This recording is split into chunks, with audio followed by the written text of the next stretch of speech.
Wayne, I got to talk to you about what you did. You did something that I haven't ran into. I deal with so many real estate agents, real estate brokers. I haven't ran into anyone doing what you're doing. Okay, so you're basically okay, Wayne Scott. You are the owner of Neat Realty. Owner and broker, yes. Owner and broker. Yep. Okay, and full disclosure, I am now a real estate agent under Neat Realty, yeah. Realty. Absolutely. Okay, and I got a little bit nervous. This is going to be an honest video. I got a little bit nervous because I was a referral agent and then I became a full-blown real estate agent because I didn't want to join NAR, National Association of Realtors, or the local boards, West Pasco or Tampa, whatever. Mm-hmm. Because, believe it or not, those cost, $12, $13, $1,400 a year. Maybe $2,000 by the time $2,000 by you're done? Yeah. Okay. There are different things, yep. And there's rules and everything, and yes, I am a licensed real estate agent in the state of Florida, but I'm a home inspector. At the end of the day, I'm a home inspector, but because of this channel, because people are saying, hey, you know what? Help find me a home? Help find me a home. I want to do it legally, Right. The right way. But when you quit NAR, and I'm going to let you talk, but when you quit NAR and you quit the local thing, and then I talked to other brokerage, and then you put some videos out on Facebook, they're like, what you're doing, nobody does, because there was like a unsaid rule. Yeah. Or an unsaid monopoly, but that's not me accusing anyone of anything. That's just a perspective that I may have, which, here's the thing. Let's start, and there's a lot of people out there that don't know what we're talking about. So let's talk to the regular person that's not in the real estate world. That's where I was going. Okay. Now, somebody that's buying a house or selling a house, now, why should they use you? Is that a disadvantage to them or an advantage to them?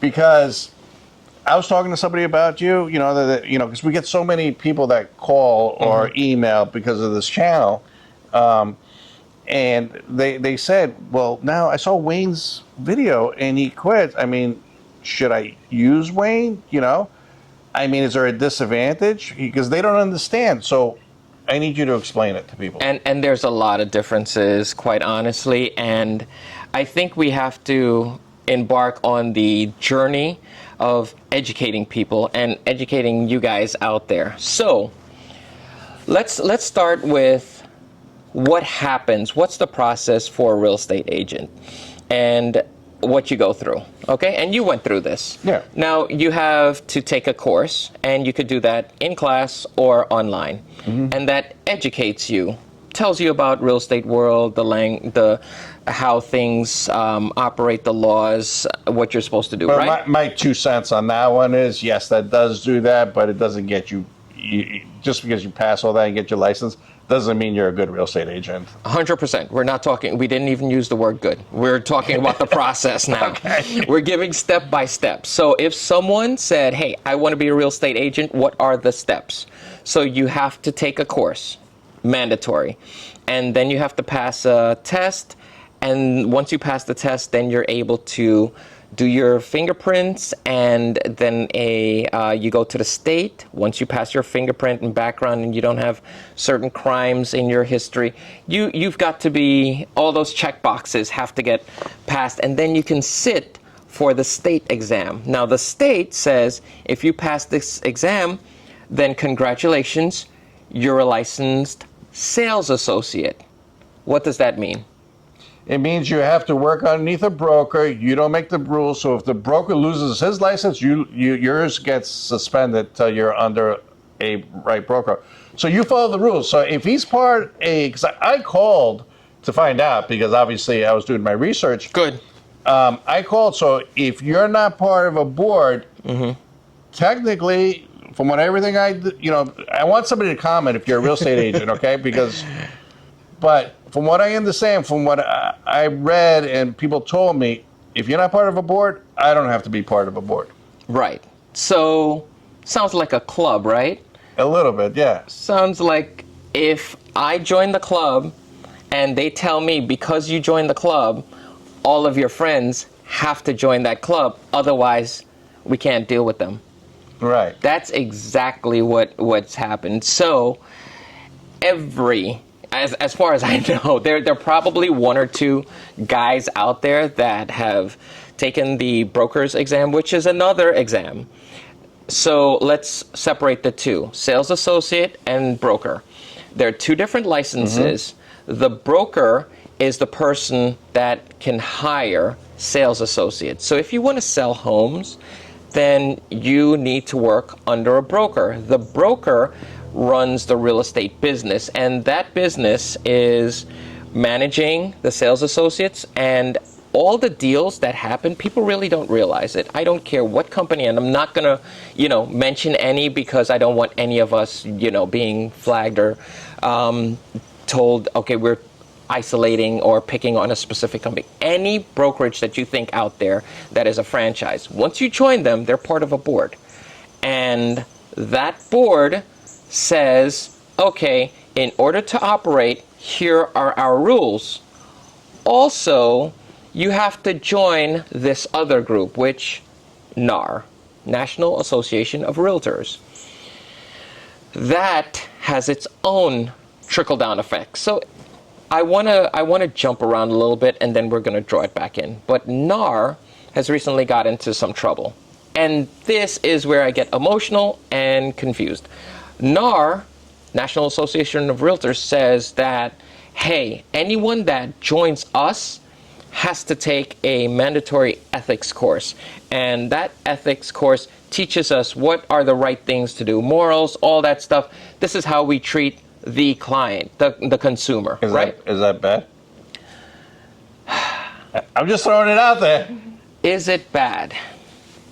So, let's look at what that means. If I am ethical, I'm doing everything the right way, they get sued, and then they say, hey, by the way, we can't show you what the compensation is on a home that your buyer is looking at because we can't trust you.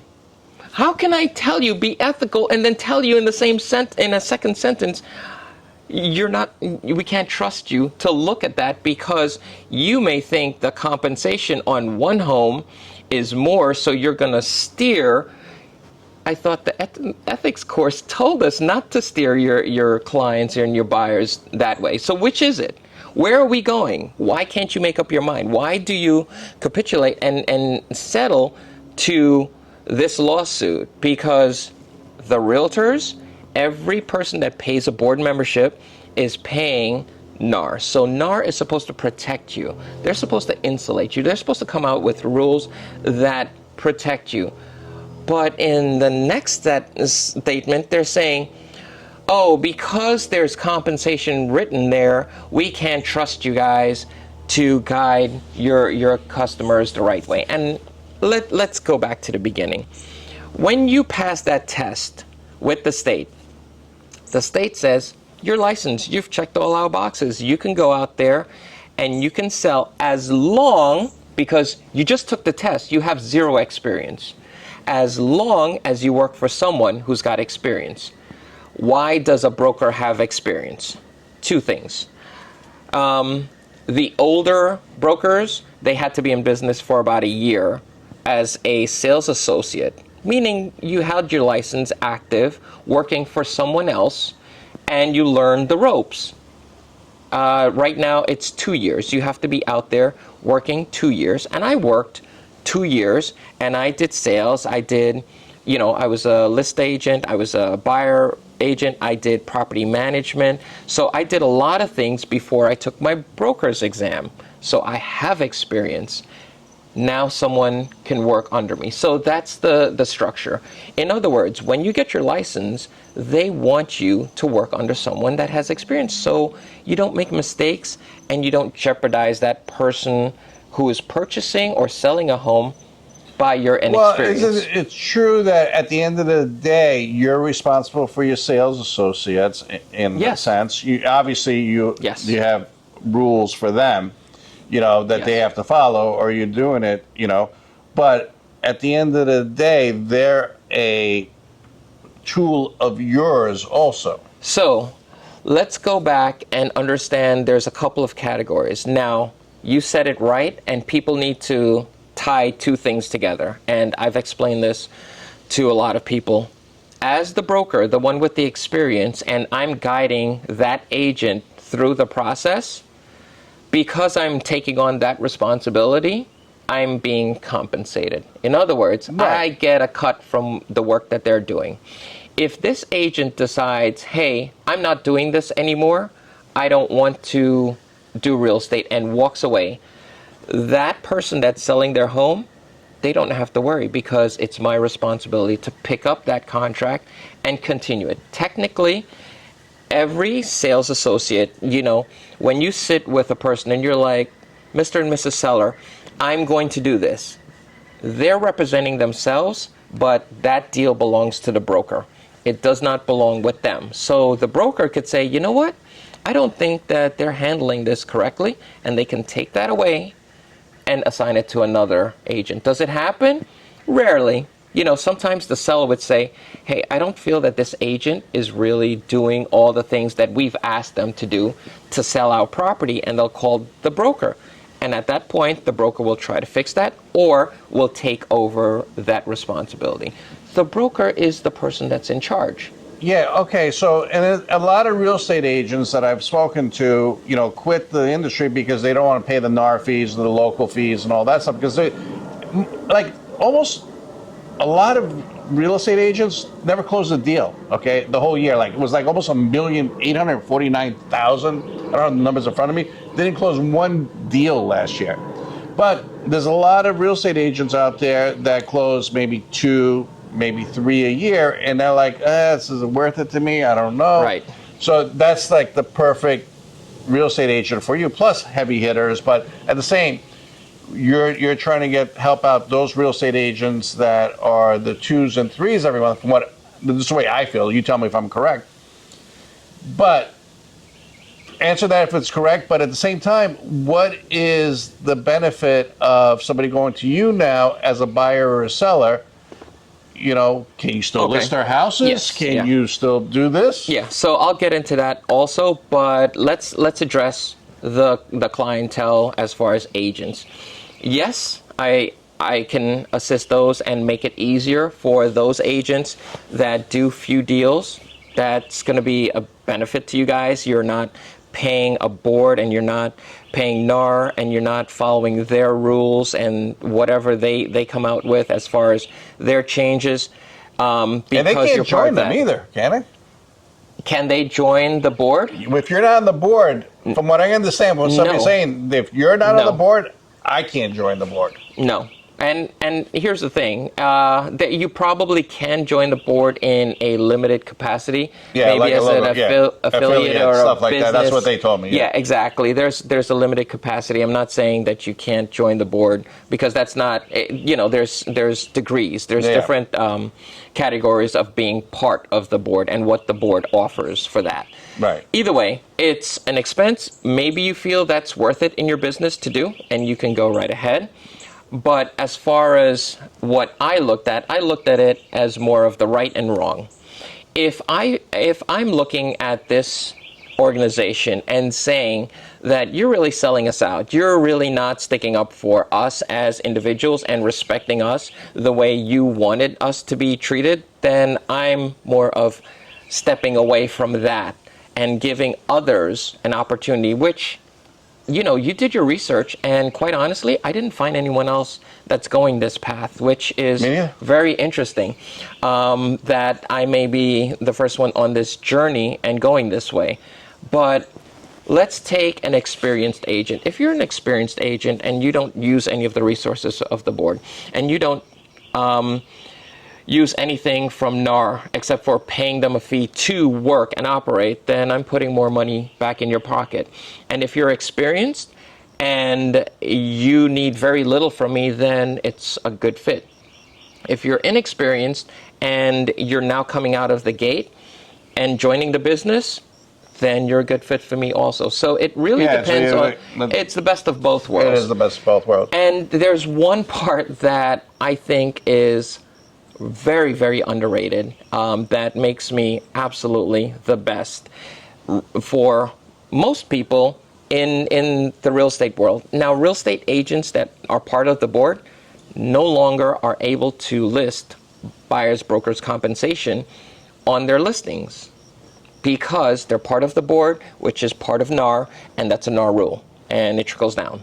So I am not part of that, so by de facto, I can list buyer brokers compensation. And someone will say, well, why would you want to do that? So one, it used to be the industry standard. I know for myself, I would look at a property that my clients are interested in, and then whatever that compensation was, I would talk with them and say, look, this is what I'm getting paid. Either it's enough or it's not, and we'd negotiate that. That's always on the table. It always was. But for the most part, we'd accept it and move on. It made the business easier. The buyer didn't have to come up with that new money. I don't think we're helping the buyer by all the new rules and things that have been agreed to by NAR and the boards.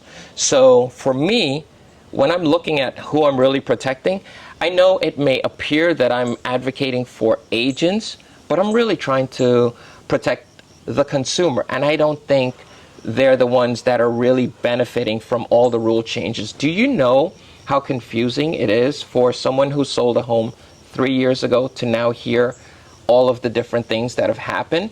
It makes them confused. If you tell a seller, oh, you don't have to pay compensation to buyers agents anymore, they're like, oh, cool, I get to save 8, 12, 20 grand, whatever it is. They're going to think, hey, this is good.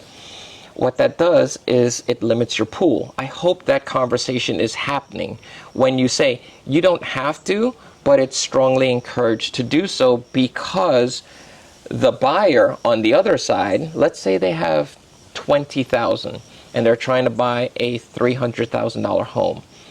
If they do an FHA, and I'm sorry about the numbers, if it gets confusing, you can, write this down, slow the video down, whatever. If it's a $300,000 home and they're putting 3% down, it's $9,000 that they have to come up with. Your closing costs, maybe $11,000. That's $20,000 right there. Now, there's my fee. If I'm anywhere from 2% to 3%, let's use 3%. Let's go with the high one. Of that purchase price, that's $9,000. That buyer has to come up with $29,000 to purchase this home. There are a couple of things that can happen. We can renegotiate on the offer price. Maybe we offer $309 and the seller gives credits to cover my fee. And they're still kind of at that. We've discussed in other videos how $10,000 really is like $3 to $5 in the mortgage. It's not a big deal. But the buyers are going to lose out on the opportunity if they don't have the money. Let me give you a perfect example. This happened about a month ago, okay? Mm-hmm. So a buyer went to a real estate agent that I know, and they had to sign a buyer-broker agreement. That's okay, because that's the rule. So they had to sign a buyer-broker agreement, and they're like, oh, it's 3%. And they're like, yeah, we'll put it in the offer. We find a house, like, I don't have 3%, but it's the rules, so we'll put it in the offer on the house. So they finally found a house that the person loved, okay? And the real estate agent didn't know what the seller was willing to pay. Why? Because it wasn't listed. So let's go down that. Hold on. I want people to understand this. And this is what I have a problem with. If I meet you and you're selling your home, I've already discussed this. You and I signed a contract. I asked you, hey, Jimmy, you're selling your home. You want to list it at $600,000, right? How much do you want to pay the buyer's agent? You can answer. Yeah, say, okay, I don't want to answer anything, but that's basically what I wanted to tell you. But here's the thing. We have it in a contract. Right. Before we even get to listing. Right. It has to be written. Now, there's this silly game that the agent says, oh, we're not telling you until you make your offer. Why? It's already in black and white. You already agreed to pay the buyer's agent 2%. But this is what happened. So this agent, for some reason, and this seller agreed in writing what you're saying, that the seller's not going to pay anything. So they made the offer, and they accepted the offer other than the seller compensation. Okay. Okay, and so they went back to the buyer, and the buyer's agent said, hey, listen, they'll accept the price, but they won't pay my compensation. Well, I don't have the 3%. They're like, yeah. So at the end of the day, this person had to give up the house that they loved. There you go. Who are you hurting? You're hurting the seller and you're hurting the buyer by this rule. Right. And now, if you go with my brokerage, which is the question that you asked, right, and it's listed, do you have that problem? No, but the whole thing is, this person, I spoke to this person because they found another house. But they wanted the original house loved first. the other one, exactly. But at the same time, they lost out on a house because at the end of the day, a real estate agent sometimes houses take months to work on, okay? Absolutely. They don't want to work for nothing. They don't. Someone would say $9,000 for selling a house. First of all, most homes take 30 to 90 days to close. So $9,000 over 3 months, okay, it's $3,000 a month. You can get a job at a fast food joint and make more. That's the bottom line. You're not even making $14 an hour working 40 hours a week doing that. Now, you're probably showing maybe I'd say a month or two before you actually do that. So now we're talking about 5 months before that person gets compensated on what's the average transaction for a real estate agent? Maybe 1 or 2 a year, if that much. And it's probably averaging $5,000 to $8,000. Well, that's not enough. I know a lot of real make it estate a career. agents. I know a lot of buyers that say, "Yeah, I've been working with this real estate agent for the last 6 months. We've been looking at houses every weekend or doing this or open houses." Right, exactly. But that's the problem. This person lost out on the house because of the new rules. So because of the new rules. That's the bottom line. What I'm doing is removing those rules because we don't have to follow what NAR agreed to because I'm not part of NAR. So what is the advantage of working with me? You have buyers that are going to be able to look, buyers agents that are going to be able to look at our listings and see exactly what they're being compensated and speak with their clients, their buyers, and say, hey, we can move ahead with this because the numbers line up. Let me ask you a question on a seller, okay, or on a buyer side, okay? Is there anything that, now that you're not part of National Association of Realtors or a local board, is there things that you cannot do anymore that you were able to that would benefit the seller or the buyer? Like, could you still list our house so it could be publicly available? Absolutely, yeah. So that's the other thing. You've got a big grab that's happening in the big box places. I'm not going to mention them, but all the big industries are trying to see how they can offer exclusivity working within the guides of this rule, saying, hey, we've got a private internal website that is going to have all of our buyers and all of our listings. So when your property is listed, it's going to go here. That's a limited market. You want your property listed everywhere. Are you talking about pocket listings? No, it's not pocket listings. So the way you get around this rule, if you're part of the board, is to have an internal site that you can list compensation on. I don't know if they're doing it, but again, we're skirting around rules here.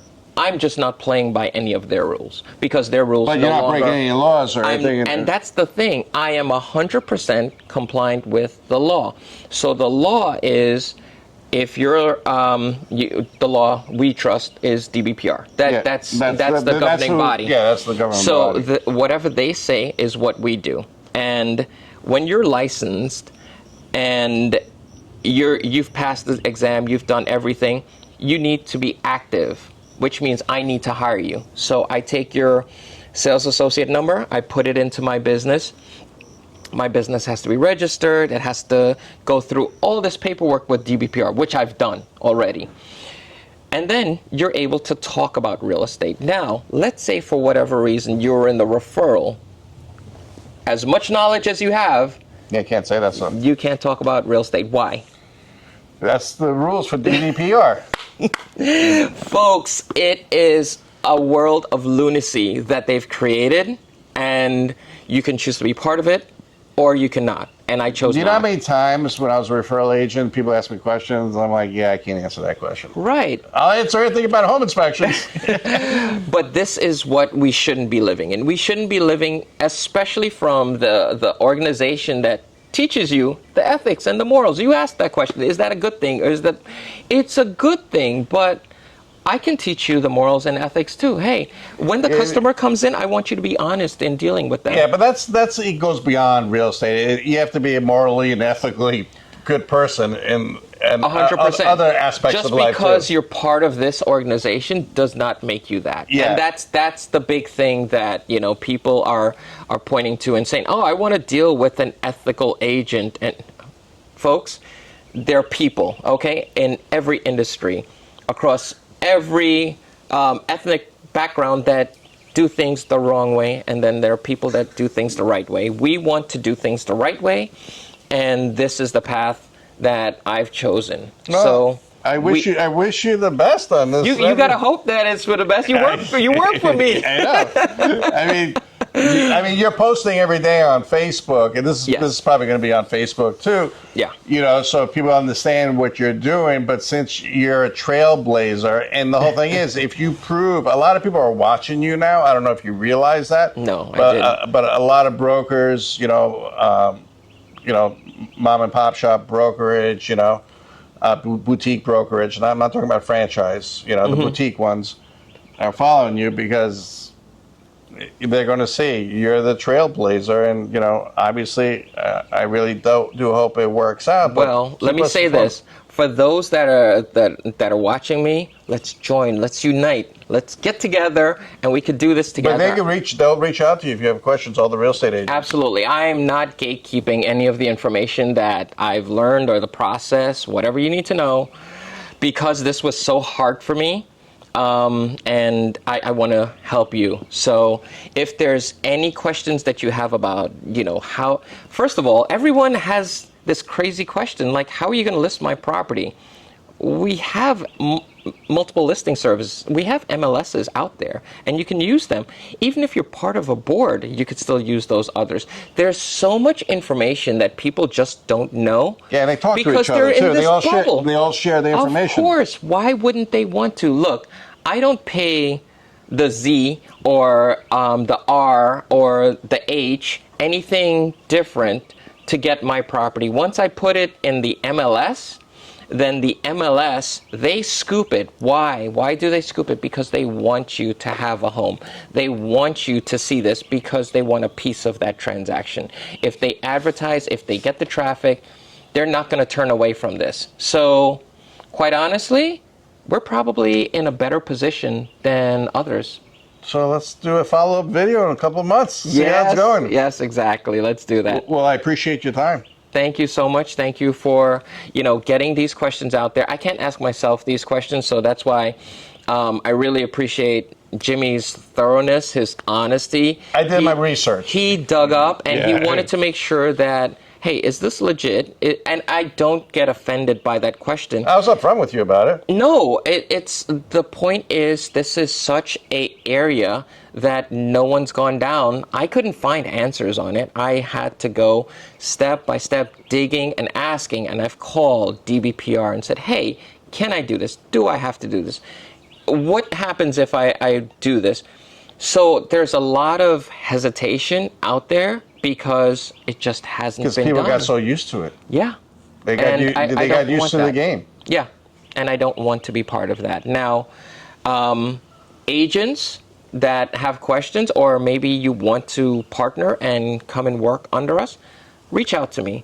Brokers, if you have questions because you want to go down this route, feel free. And if we've already done several sales and transactions. If you are, looking to get something listed, your home, your co-op, condo, please reach out. We give you 100% of the truth. We try to steer you in the right direction for your success. We don't want you to have a property on the market for a year. I will withdraw my property if it's sitting out there for a year. I don't That's blame you. detrimental to you. Yeah. Okay, don't do that. Don't go down that path. And even if you're a FSBO, for sale by owner, and you have questions, reach out. We want your success. So that's what we do these videos for. I know you're not telling people to go out there and inspect their homes, but you want them to know certain things. Yeah, absolutely. And in the real estate world, I want to do the same. I want to make sure that you're protected. There's contracts, there's tons of language that you've never seen, and you don't know the ramifications until it hurts you. Right. Well, I appreciate it, Wayne. Thank you so much, folks. And again, if this is on my YouTube, please like, subscribe, share this with others. Am I missing anything on that plug? He's the expert at it. Give it a thumbs Subscribe. up and share. Thank you. You can put it on Facebook too. Yes, I will. All right. I'll talk to you guys soon. Thank you and have a great day. Take care.